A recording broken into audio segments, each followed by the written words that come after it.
Welcome sa aking YouTube channel, Croy Narang Officials. Another sharing knowledge, another DIY repair na naman po ang ating gagawin. Kaya let's start. Bali meron akong DIY repair dito na clip pan, mini clip pan. May nakalagay sa kanya, input voltage DC 5 volts, rated voltage 7.7 volts. Yan po yung kanyang pinaka-ratings as walang brand. Tapos, ang sabi ng may-ari is madali daw to malobat. Pag ganito po yung problema ng clip pan nyo, ito naman po, madalas po na nangyayari dito is yung madali malobat. Yun po yung number 1 na problema sa mga ganitong klase ng mini pan. Pag ganun po yung problema, ang pinaka main source ng problema po niyan is yung battery. Pag madali po siyang malobat. Yan. Ayaw gumana.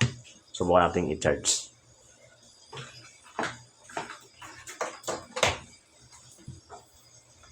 Charger. Yan, nag-charge.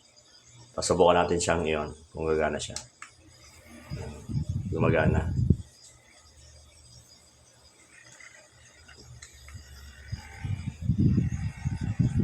Gumagana siya kapag ka naka-charge. Yun din yung isa sa mga sinabi nung may-ari. Kapag ka nasaksak doon na siya gagana. Yan. Kasi hinto na siya. Yan. Bali, ang problema nito is battery. Ito yung pinakalikod nito. Nandito yung battery. Bubuksan lang natin. Bali, ang gagawin natin dito, may mga spare naman akong battery dito. Sakaling yun ang problema. Ay, yun ang papatan. Madali natin palitan. Siguro, ipili na lang tayo mamaya dyan na isa.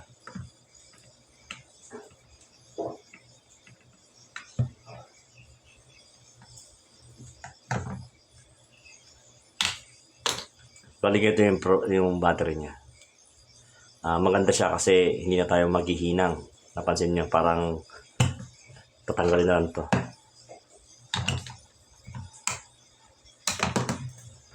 Yan, patanggal na siya. Bali, maganda dahil kung ito yung clip pan na nabili nyo is madali siyang palitan kung battery ang problema kasi hindi na kayo maghihinang.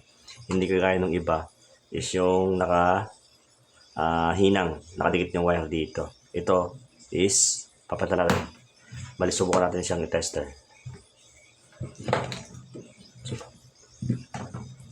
Tester natin. Battery.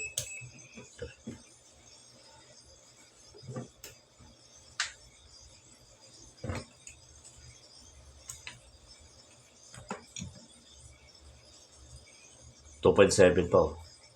Pero ayaw umikot. 2.7. Pero hindi niya mapaikot yung pan. Bali, sinubukan ko na rin po i-charge to kanina. Kaso nga lang 2.7 lang. Medyo matagal ko siyang charge eh. Pili tayo ng isa. Subukan natin. Ito, may part natin. 3.7 din. Ano? 1,800 mAh. 18650 battery. Baliktad.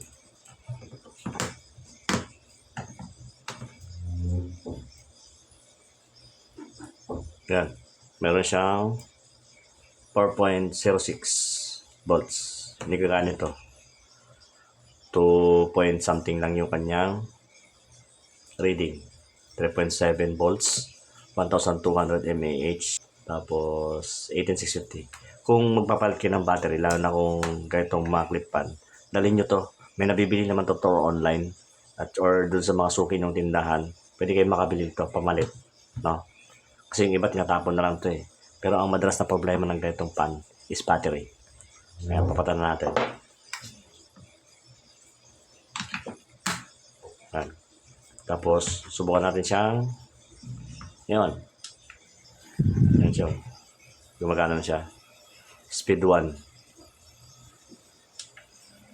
2.